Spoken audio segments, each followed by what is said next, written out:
So I've been hearing a lot lately from clients that I work with who are struggling because they have someone on the team who is high performing, who is technically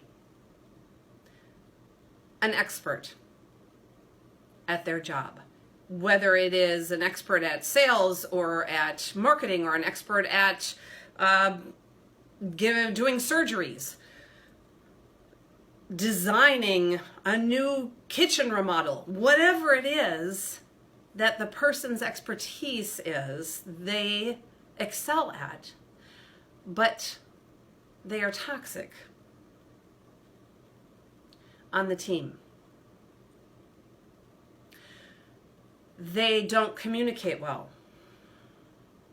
They have an edge about them. In some cases, they know that they're indispensable, and so they don't act the best way for the team. And so I've got these clients that come to me and say, we don't know what to do.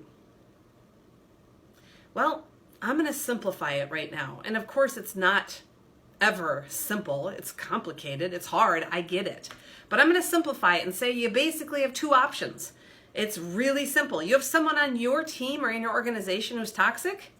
You either invest in them and get them to improve, or you let them go and then invest in rebuilding the team.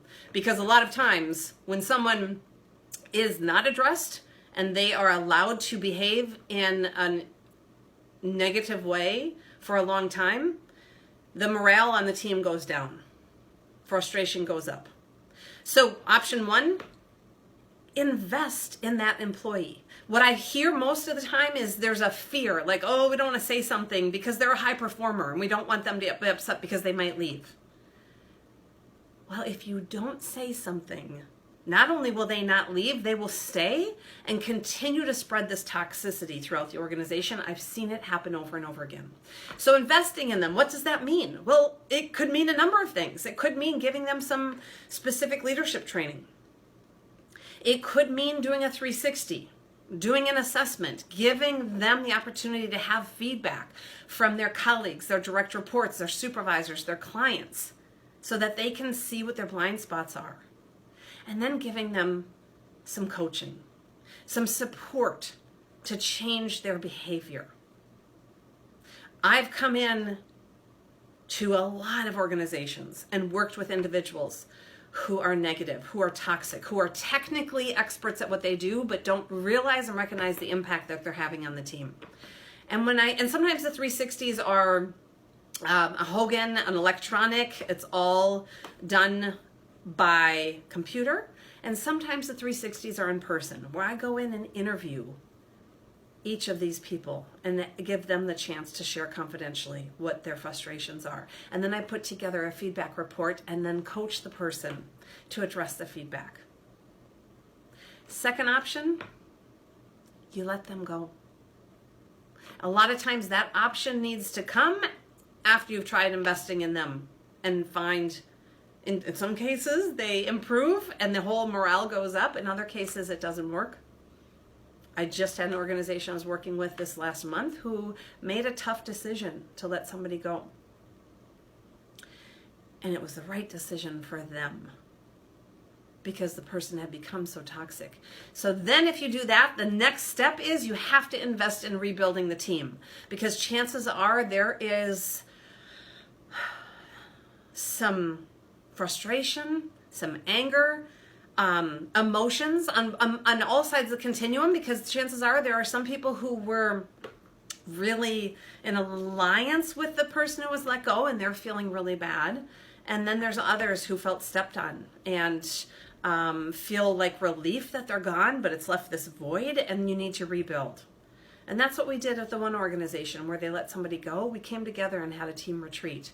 And it was powerful. We gave them the chance to share and to vent what it was that had built up over a long time with this employee who was getting increasingly negative. And then also to rebuild and to redesign their alliance, to share what it is that was frustrating in a really safe place, and then to say, what do we want to do? How do we want to build moving forward? What's the culture that we want to create, and how do we want to move forward to create that? And we just did a debrief meeting a month after the retreat, and the president said, everything has changed. And I said, how? What does that mean? How has it changed?